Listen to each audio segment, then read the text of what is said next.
Pas përplasjeve të parkut kombëtar Malishar me operatorin Eximo Sport, e cila kulmoi edhe me denoncime në polici, pasi që pjesëtarët e parkut kombëtar tentuan të ndalojnë këtë operator të veprojnë në pjesët e mbrojtura, pa lidhur marrëveshje. Tani me të dyja palët kanë rënë dakord që në të ardhmen të veprohet në bazë të marrëveshjes së nënshkruar.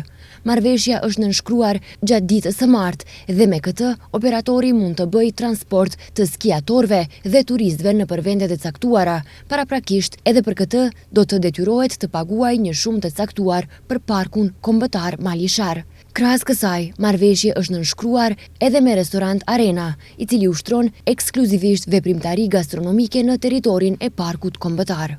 Për herë të parë, në mënyrë institucionale, kjo çështje rregullohet edhe me nënshkrimin e kësaj kontrate apo marrëveshje. Ata më veç obligohen me përgjegjësi të cilat do duhet të përmbahen dhe rregulla, parime dhe për atë arsye edhe ka patur edhe prolongime mos pajtueshmëri për të arritur të nënshkrimi i kësaj marrëveshje, sepse do duhet të ketë edhe mbikëqyrje, edhe kontroll, edhe plan të qartë, rrugë të qarta ka do të lëvizin, lokacionet që do të vizitohen e kështu me radhë.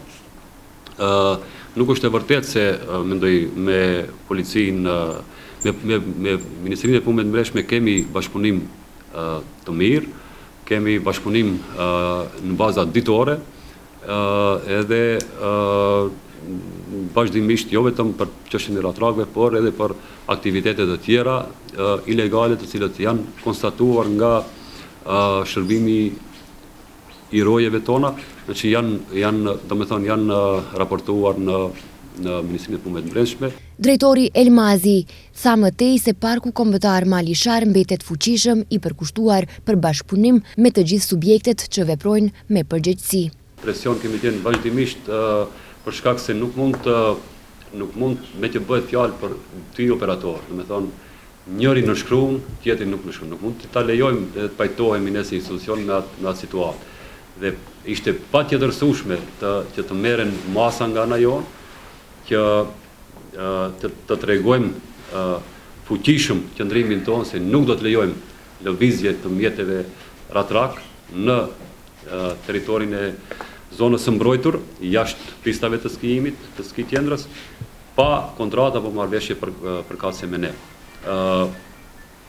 Tash edhe në fillim, është viti i parë, hera e parë, që në mënyrë institucionale rregullohen me kontratë çështja e kësaj veprimtarie, edhe për atë arsye ishin edhe ato, kisha thonë, ngërçet apo mos pajtueshmëria nga ana e një operatori që ta pranoj përmbajtjen e kontratës dhe përgjegjësitë apo obligimet të cilave do të duhet të përmbahet, edhe po ashtu edhe mbikëqyrjes që do të kryhet nga ana jonë në bazat ditore.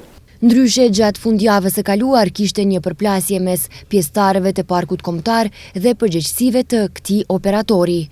Gjatë një preskonferencë me gazetar është bërë e ditur se do të shqyrtohet mundësia që të tërhiqet kallëzimi penal ndaj operatorit, të cilët sipas informacioneve ishin lënduar gjatë tentimit të ndalojnë raktrakun për të dërguar turist në zonat e ndaluara.